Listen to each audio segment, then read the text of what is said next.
तर तुम्हाला एक सांगू इच्छितो, ऑगस्ट महिन्यामध्ये आता 15 म्हणजे 13-14 ऑगस्टच्या नंतर राज्यात ऑगस्ट मध्ये एक मोठा पाऊस येणार आहे। राज्यात मान्सूनचा पाऊस कमी झाला असला तरी परतीचा पाऊस मात्र राज्यात धुमाकूळ घालणार असा दावा हवामान अभ्यासक पंजाबराव डक यांनी केलाय। जूनमध्ये कमी पाऊस पडेल, जुलैमध्ये जास्त पाऊस पडेल असा अंदाज देखील त्यांनी व्यक्त केला होता। त्यातच आता सप्टेंबर आणि ऑक्टोबरमध्ये परतीचा पाऊस धुमाकूळ घालेल असा अंदाजही डक यांनी व्यक्त केला। राज्यामध्ये मी म्हटलं होतं ना, जून मध्ये पाऊस कमी पडेल, जुलैमध्ये जास्त पडणार आहे, ऑगस्टला कमी राहील आणि सप्टेंबर ऑक्टोबर मध्ये परतीचा पाऊस धुमाकूळ घालणार आहे। तर काय झालं की परत काल एक मेसेज आला की मराठवाड्यात आणि विदर्भात पाऊस जास्त पडणार आहे, काही भागात कमी पडणार आहे। तर तुम्हाला एक सांगू इच्छितो, ऑगस्ट महिन्यामध्ये आता 15 म्हणजे 13-14 ऑगस्टच्या नंतर राज्यात ऑगस्ट मध्ये एक मोठा पाऊस येणार आहे, म्हणून हा अंदाज लक्षात घ्यायचा। खास करून तुम्हाला एक सांगू इच्छितो की पश्चिम महाराष्ट्रामध्ये सोलापूर जिल्हा, सांगली जिल्हा, त्याच्यानंतर धाराशिव जिल्हा, लातूर जिल्हा आणि बीड जिल्ह्याचा काही भाग आहे। तर त्या शेतकऱ्यासाठी आनंदाची बातमी, ऑगस्ट मध्ये एक तुमच्याकडे चांगला पाऊस असणार आहे आणि सप्टेंबर ऑक्टोबर मध्ये मात्र परतीचा पाऊस पश्चिम महाराष्ट्राला चांगला पडणार आहे, म्हणून अंदाज सर्व शेतकऱ्यांना लक्षात घ्यायचा।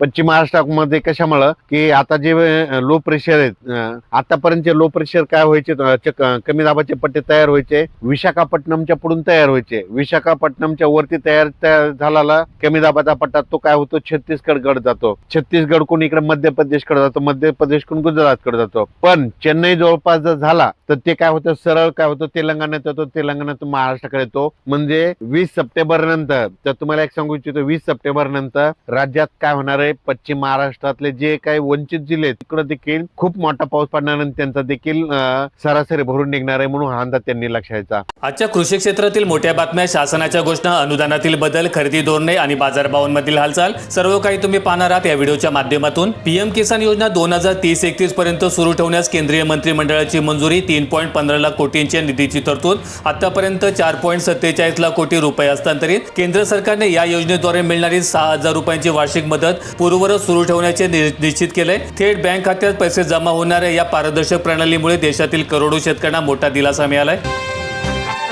कर्जमाफीची दुसरी यादी ऑगस्टच्या दुसऱ्या आठवड्यात जाहीर होणार, शेतकऱ्यांचा प्रश्न। निम्म्याहून अधिक खरीप उलटून गेल्यानंतर खरीप कर्जाची गरज उरेल काय? पहिल्या टप्प्यात सुमारे 16 लाख लाभार्थ्यांची निश्चिती झाल्यानंतर उर्वरित राहिलेल्या नागरिकांची यादी लवकरच प्रसिद्ध केली जाईल आणि या प्रक्रियेचा लाभ मिळवण्यासाठी आधार पडताळणी करणं सर्वांसाठी अनिवार्य करण्यात आलंय।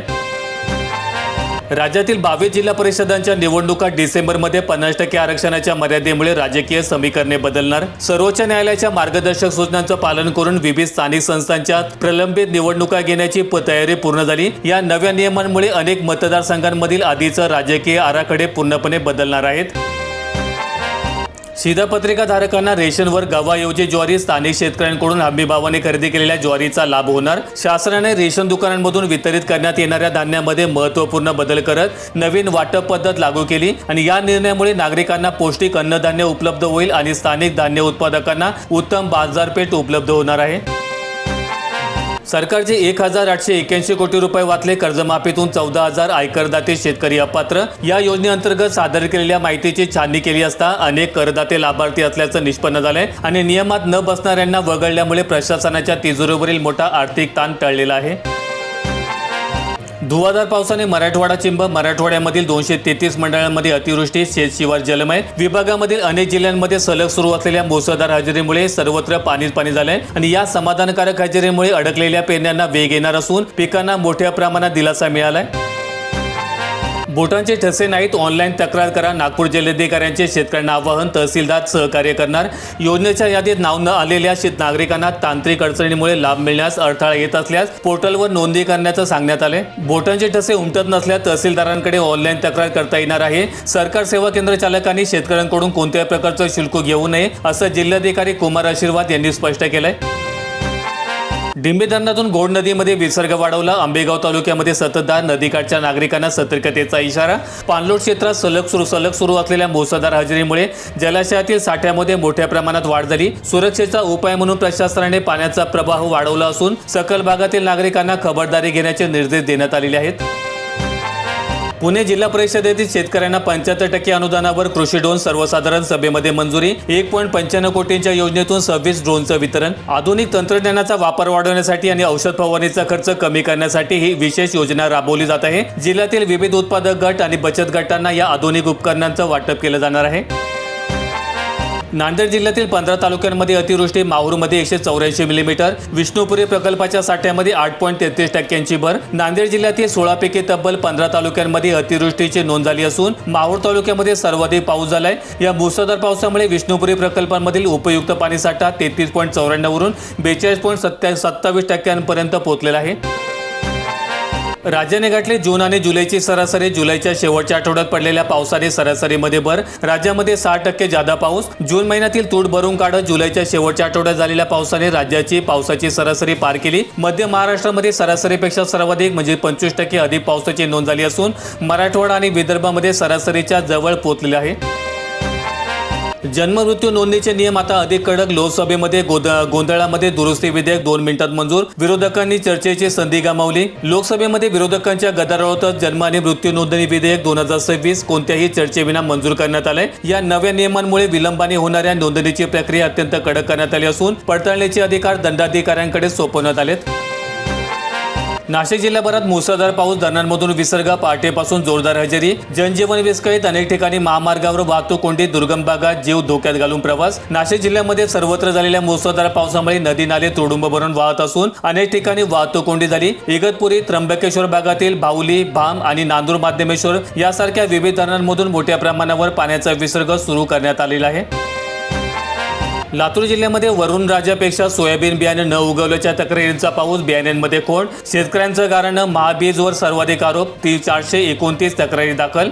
लातूर जिल्ह्यामध्ये पावसाचं प्रमाण कमी असताना पेरलेलं सोयाबीन बियाणं न उगवल्यामुळे शेतकरी दुहेरी संकटात सापडलाय. कृषी विभागाकडे 429 तक्रारी प्राप्त झाल्या असून कृषी विद्यापीठ आणि अधिकाऱ्यांच्या समितीमार्फत या पंचनाम्यांचे अहवाल शासनाकडे पाठवण्यात आलेले आहेत.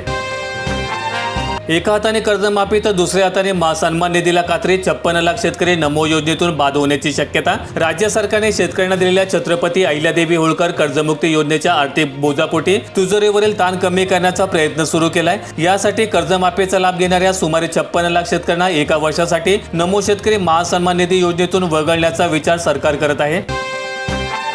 मीटर लय पळतंय, बिल जास्त येते, थकबाकी असल्यास बिल बंद होतंय. ग्राहकांच्या तक्रारी वाढल्या. वाढीव बिलामुळे सोलापूरकरांमध्ये महावितरण विरोधी तीव्र संताप. महावितरणकडून बसवण्यात येत असलेल्या नवीन स्मार्ट मीटरमुळे बिलाची रक्कम दुप्पट आणि तिप्पटीत असल्याच्या तक्रारी ग्राहकांकडून केल्या जात आहेत. वाढीव बिले दुरुस्त न करता थकबाकीच्या नावाखाली थेट वीज पुरवठा खंडित केला जात असल्यामुळे नागरिकांमध्ये मोठा रोष निर्माण झालेला आहे. पुणे जिल्ह्यात सरासरीच्या 179% पाऊस. मावळमध्ये सर्वाधिक 1480 मिलीमीटर नोंद, तर खेड तालुक्यामध्ये सर्वाधिक 390% पाऊस. जुलै अखेर पुणे जिल्ह्यामध्ये सरासरीपेक्षा कितीतरी पटीने अधिक पावसाची नोंद झाली असून मावळ आणि खेड तालुक्याने पावसात आघाडी घेतली. तसेच जिल्हा परिषदेतर्फे पशुपालकांना दूध व्यवसाय सक्षम करण्यासाठी 75% अनुदानावर आधुनिक साहित्य पुरवण्याची योजना जाहीर करण्यात आली आहे. बळीराजा मोफत वीज योजनेच्या दर सवलतीपोटी 1437 कोटी रुपयांचा निधी मंजूर. राज्य सरकारने कृषी पंपधारक शेतकऱ्यांना दिलासा देण्यासाठी मोफत वीज योजनेअंतर्गत विशेष निधीच्या वितरणाला हिरवा कंदील दाखवलाय आणि या निर्णयामुळे महावितरणला देण्यात येणाऱ्या वीज दर सवलतीचा आर्थिक भार सरकार उचलणार आहे. IMDच्या अंदाजात 2 महिन्यांचं बाकी. राज्यामध्ये ऑगस्ट आणि सप्टेंबरमध्ये कमी पाऊस. एल निनोच्या प्रभावामुळे देशातील अनेक भागांसह महाराष्ट्रात मान्सूनच्या उर्वरित काळात पावसाचा जोर कमी राहून खंड पडण्याची शक्यता वर्तवण्यात आली आणि या काळात तापमान सरासरीपेक्षा जास्त राहून पिकांवर ताण वाढण्याची शक्यता असल्यामुळे पिण्याचं योग्य नियोजन करणं गरजेचं ठरणार आहे. सातबाऱ्यावरील बोजाने शेतकऱ्यांचे वारसत्रस्त. कागदपत्रांचा गोळ. कन्नड तालुक्यामध्ये कर्जमाफी यादी जाहीर करून देखील खोळंबा. मयत कर्जदारांच्या वारसांची नोंद. कौटुंबिक वाद आणि KYC बाबत स्पष्ट सूचना नसल्यामुळे पात्र असून देखील नवीन पीक कर्ज मिळण्यात अडचणी येत आहेत. कागदपत्रांची पूर्तता आणि कायदेशीर वारसांच्या संमती अभावी बँक स्तरावरील प्रक्रिया ठप्प झाली. लातूर परिमंडळातील वीज ग्राहकांना 13,36 लाखांवर व्याज परतावा. परिमंडळात 11 लाख वीज ग्राहकांची संख्या सुरक्षा ठेवीवर मिळणार महावितरणकडून व्याज. वीज पुरवठा सुरळीत ठेवण्यासाठी जमा करून घेतलेल्या अनामत रकमेवर रिझर्व्ह बँकेच्या नियमानुसार दरवर्षी ग्राहकांना व्याज अदा केले जाते. ही व्याजाची रक्कम थेट वार्षिक बिलात समाविष्ट करून ग्राहकांच्या एकूण देयकातून वजा केली जाते. नाशिक जिल्ह्यातील बागलांमधील 1734 शेतकऱ्यांना कर्जमाफी. 15,33 लाखांची कर्जमाफी. 2,755 शेतकरी लाभापासून वंचित. तालुक्यामधील विविध कार्यकारी सहकारी संस्थांमधील थकबाकीदारांपैकी ठराविक पात्र सभासदांना पहिल्या टप्प्यामध्ये या योजनेचा दिलासा मिळतोय. सर्व शेतकऱ्यांचा 7/12 कोऱ्या करण्याचं आश्वासन पूर्ण न झाल्यामुळे उर्वरित शेतकरी वर्गांमध्ये तीव्र असंतोष पसरलेला आहे.